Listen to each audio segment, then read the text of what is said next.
தூக்கி எறி. அதுதான் உனக்கு முதல் எதிரி. எல்லா செயல்களிலும் வெற்றி பெற்றுக்கொண்டே இருக்க எவராலும் முடியாது. எல்லோருக்கும் வாழ்வில் வெற்றி தோல்விகள் உண்டு. அதை எப்படி மன வலிமையுடன் கையாளுகிறார்கள் என்பதுதான் குறிப்பிடத்தக்கது. எனவே உன்னை ஆக்கிரமித்து உள்ள சோர்வு, கவலை, விரக்திகளை தூக்கி எறி. அப்போதுதான் நீ செய்யும் காரியங்களில் முழு கவனத்துடன் உன்னால் செய்ய முடியும். நேரம் பொன் போன்றது. அதை தேவையற்ற எண்ணங்களுக்காக யோசித்து வீணாக்காதே. எல்லோருக்கும் வாழ்க்கையில் பிரச்சனைகள் இருக்கத்தான் செய்யும். அதையெல்லாம் நீ பொருட்படுத்தவே கூடாது. சில விஷயங்களை நீ அப்படியே விட்டுவிடுவது உனக்கு நல்லது. உன்னை சுற்றித்தான் உன் பிரச்சனைகளுக்கான தீர்வுகளும் பொதிந்துள்ளது. ஆனால் நீயோ அதை புரிந்து கொள்ளாமல் அந்த பிரச்சனைக்கான தீர்வை தேடி அலைந்து திரிந்து கொண்டிருக்கிறாய். முதலில் உன் துயரங்களை நினைத்து கவலைப்படாமல் இரு. அப்போதுதான் உன்னை சுற்றி என்ன நடக்கிறது என்று உன்னால் உணர முடியும். உன்னை சொல்லி குற்றமில்லை. இது காலத்தின் கட்டாயம். நீ இந்த நிலைமை அனுபவித்துதான் ஆக வேண்டும். உன்னை அதிலிருந்து காக்கவே போராடி கொண்டு இருக்கிறேன். வாழ்க்கையில் நீ சந்திக்கும் தோல்விகளை வைத்து வாழ்வில் தோற்றுவிட்டதாக நீயே முடிவு செய்யாதே. இந்த உலகத்தில் எதுவும் நிலையானது இல்லை. இருக்கும் வரை இருப்பதை வைத்து மகிழ்ச்சியாக இரு. நீ அனைத்திலும் வெற்றி பெறும் நாள் வெகு தூரத்தில் இல்லை. கவலை கொள்ளாதே. இந்நிலை கூடிய விரைவில் மாறும். கலங்காதே. அப்பா நான் இருக்கிறேன். நிழலாக என்றும் உனக்காக நீ செல்லும் இடமெல்லாம். உனக்கு எல்லா சூழ்நிலைகளிலும் நான் துணை நிற்பேன். என் வார்த்தைகள் மீது நம்பிக்கை வைத்து செயல்படு. நல்லதே நடக்கும். என் பரிபூர்ண அருளும் ஆசீர்வாதமும் அன்பும் பெற்ற என் செல்ல பிள்ளை நீ. இப்படிக்கு உனக்கு ஜெயம் தரும் சாயப்பா. ஜெய் சாய்ராம். ஓம் சாய்ராம். அன்பு குழந்தையே, நன்றி மறந்தவர்களை எண்ணி நீ நிம்மதி இழக்காதே. உன் உதவியை மனிதர்கள் மறந்து போகலாம், தெய்வம் மறப்பதில்லை. உன்னை சுற்றியுள்ளவர்கள் உன்னை காயப்படுத்தும் போது சாயி அந்த காயத்தை குணப்படுத்துவார். உன்னை சுற்றியுள்ளவர்கள் அவமானப்படுத்தும் போது சாயி உன்னை அவர்கள் முன்னால் தலை நிமிர்ந்து வாழ வைப்பார். பிறர் துன்பம் கண்டு மகிழ்வது பெரும் பாவம். பிறர் இன்பம் கண்டு மகிழ்வது பெரும் புண்ணியம். உனக்கு வெகு நாட்களாய் நடக்காமல் இருந்தது நடக்கப் போகிறது. அதனால் நீ மகிழ்ச்சி அடைவாய். நீ வாழ்க்கையில் உயரப் போகிறாய். நல்லதே நடக்கும். நீ மனதளவில் பயப்படாமல் இருந்தால்தான் தைரியமாக செயல்பட முடியும். நீ நம்பிக்கையோடு உன் கடமைகளை செய். நல்ல வசந்த காலம் உனக்காக காத்திருக்கிறது. நீ விரும்பிய அனைத்து வளங்களும் உன்னை வந்து சேரப்போகிறது. என்ன துன்பம் வந்தாலும் மனதில் சலனம் கொள்ளாதீர்கள். என்னையே நினையுங்கள். எனது உதவி எந்த வடிவிலாவது நிச்சயம் கிடைக்கும். பொறுமையோடு இரு.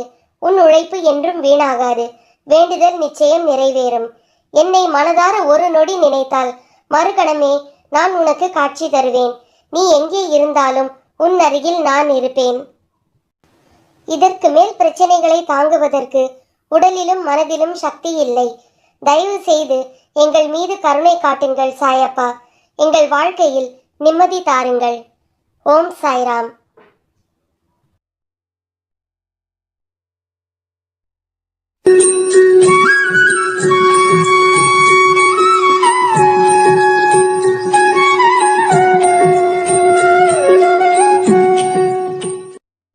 ஓம் சாய்ராம்.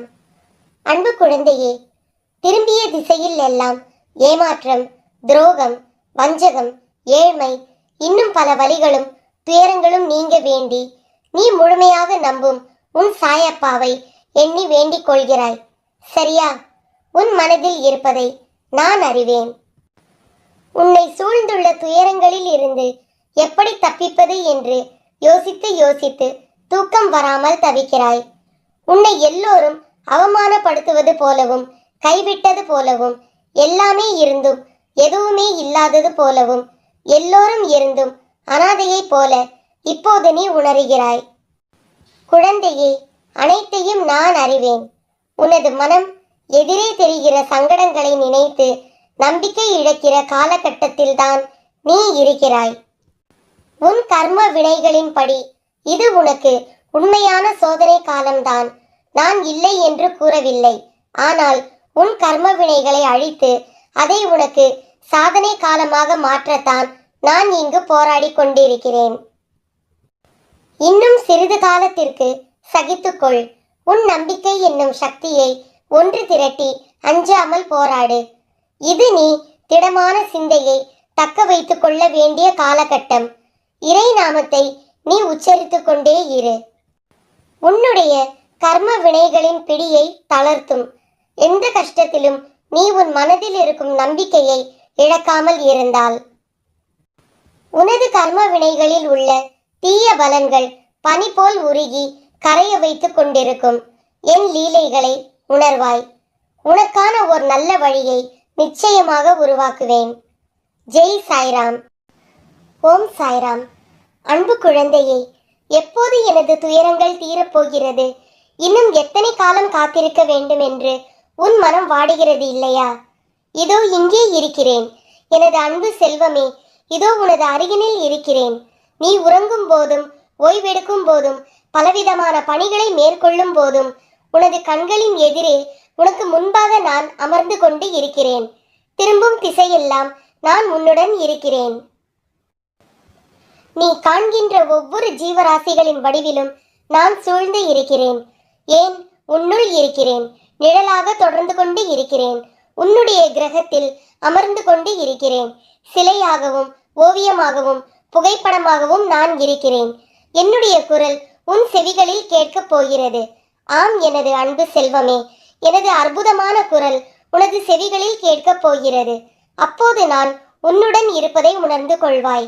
எனது குரல் மீண்டும் கேட்கும் தருணத்தில் என்னை முழுவதுமாக புரிந்து கொள்வாய்.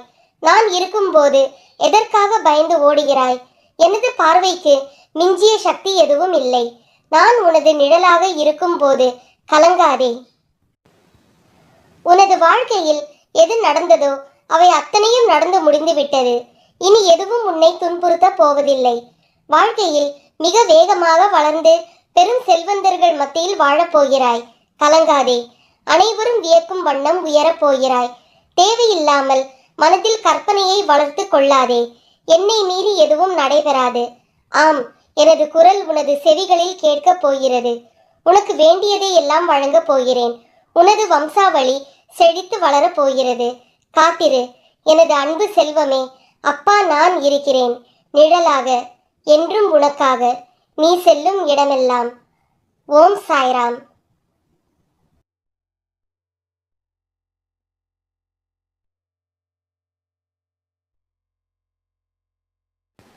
ஓம் சாய்ராம். ஷீரடிக்கு சென்று சமர்த்த சாயியை தரிசனம் செய்யலாமே. அவசியம் அங்கே சென்று தயாசாகரமான அந்த ஞானியிடம் பிரார்த்தனை செய்யுங்கள்.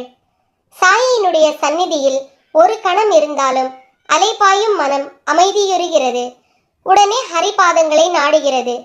பிறகு அங்கிருந்து மனத்தை திரும்ப இழுப்பது கடினமாகி விடுகிறது. பல தேசங்களில் இருந்து மக்கள் அங்கே குழுமுகின்றனர். சாயியின் பாத தூளியில் புரளுகின்றனர். மகாராஜ் அளிக்கும் உபதேசங்களுக்கு பணிவுடன் கீழ்ப்படுகின்றனர். அவருக்கு சேவை செய்து விரும்பியவற்றை பெறுகின்றனர். இதுவே அவருடைய பிரசித்தியான கீர்த்தி.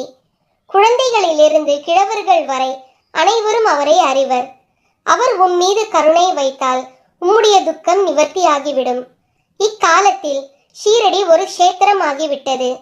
இரவு பகலாக யாத்ரீகர்கள் வந்து கொண்டே இருக்கின்றனர். சாயியின் தரிசனம் எவ்வளவு நன்மை செய்கிறது என்பதை நீங்களும் சொந்த அனுபவத்தில் உணரலாம். ஷீரடிக்கு போய் வாருங்கள். உங்களுடைய மனோரதம் நிறைவேறும். பாபாவை தரிசனம் செய்யுங்கள். அவருடைய பாதங்களில் வந்தனம் செய்யுங்கள். உம்முடைய உள்ளத்து ஆசையை அவரிடம் விளக்கமாக சொல்லுங்கள். அவர் உங்களை ஆசீர்வாதம் செய்வார். ஷீரடிக்கு போனால் உங்களுக்கு சுபம் உண்டாகும். பாபாவின் வழிமுறைகள் கற்பனை கெட்டாதவை. நீரே கதி என்று அவரை சரணம் அடையுங்கள். நீங்கள் மங்களம் அடைந்தவராக ஆகிவிடுவீர்கள். உன் பரிசுத்தமான இருதயம் கொள்ளும் ஏக்கமே எனக்கு செய்யும் பூஜையாகும். என் பக்தன் வசிக்கும் இடமே என் இருப்பிடம். என்னை துதிப்பவர் இருக்குமிடம், என்னிடம் அன்பு கொண்டோர் இருப்பிடத்திலேயே மசூதி, துவாரகமாயி, சாவடி, தூணி, ஷிரடி ஆகியவையும் இருக்கும். அப்படிப்பட்டவர்களுடைய இல்லமே என்னுடைய சமாதி மந்திரம். ஓம் சாய்ராம்.